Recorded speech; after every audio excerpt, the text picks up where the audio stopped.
Hello breaking news చూసిన Uttam Kumar Reddy civil supply శాఖను BRS భ్రష్టు పట్టించిందని పౌర సరఫరాల శాఖ మంత్రి ఉత్తమ్ కుమార్ రెడ్డి ఆరోపించారు. ఇక బీఆర్ఎస్ నేతలు సివిల్ సప్లై శాఖపై తప్పుడు ఆరోపణలు చేస్తున్నారని మండిపడ్డారు. ఇక కాంగ్రెస్ ప్రభుత్వం ఏర్పడిన నాటి నుంచి ఇప్పటి వరకు కూడా ఒక్క పైసా అవినీతి జరగలేదని మంత్రి చెప్పారు. గత సర్కారు కంటే వేగంగా ధాన్యం కొనుగోలు చేశామని మంత్రి ఉత్తమ్ కుమార్ రెడ్డి స్పష్టం చేశారు.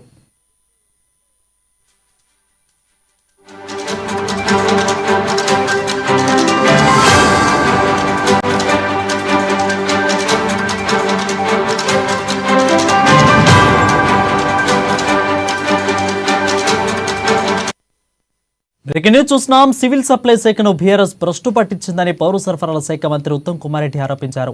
బీఆర్ఎస్ నేతలు సివిల్ సప్లై శాఖపై తప్పుడు ఆరోపణలు చేస్తున్నారని మండిపడ్డారు. ఇక కాంగ్రెస్ ప్రభుత్వం ఏర్పడిన నాటి నుంచి ఇప్పటి వరకు కూడా ఒక్క పైసా అవినీతి జరగలేదని మంత్రి చెప్పారు. గత సర్కారు కంటే వేగంగా ధాన్యం కొనుగోలు చేశామని మంత్రి ఉత్తమ్ కుమార్ రెడ్డి స్పష్టం చేశారు.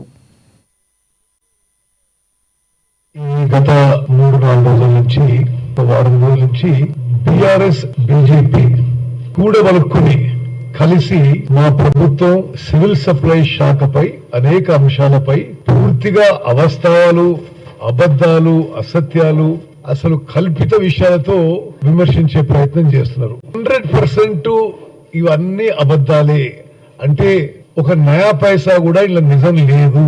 మేము ప్రభుత్వం ఏర్పడ్డ కొత్తలో మేము డిసెంబర్ 7వ తారీఖున ప్రమాణ స్వీకారం చేసి నేను సివిల్ సప్లైస్ మంత్రి అయినా. రివ్యూ చేస్తే గత ప్రభుత్వం సివిల్ సప్లై శాఖని ఏ విధంగా వదిలిపెట్టిందంటే పూర్తి కియాటిక్ పరిస్థితి, అస్తవ్యస్త పరిస్థితి. సివిల్ సప్లైస్ కార్పొరేషన్ లోన్ 58,000 కోట్లు, సివిల్ సప్లైస్ కార్పొరేషన్ లాసెస్ 11,000 కోట్లు.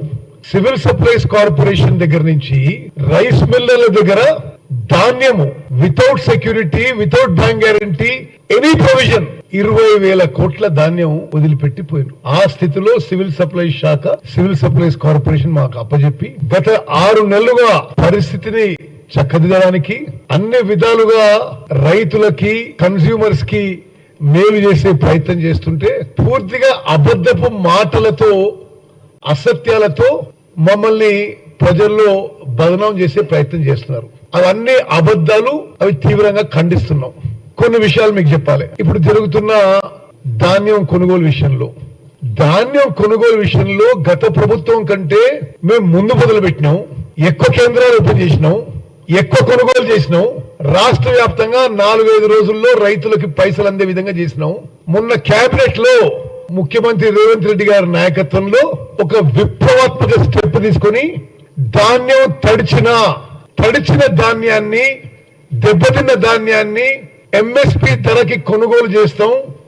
అది ఎఫ్సిఐకి సప్లై చేయలేకపోయినా ఆ నష్టాన్ని ఈ ప్రభుత్వం భరిస్తుందని చెప్పి కేబినెట్ లో తీర్మానం చేసి కలెక్టర్లందరూ కూడా చెప్పడం జరిగింది. ఈ గత 3-4 రోజుల నుంచి వారం రోజుల నుంచి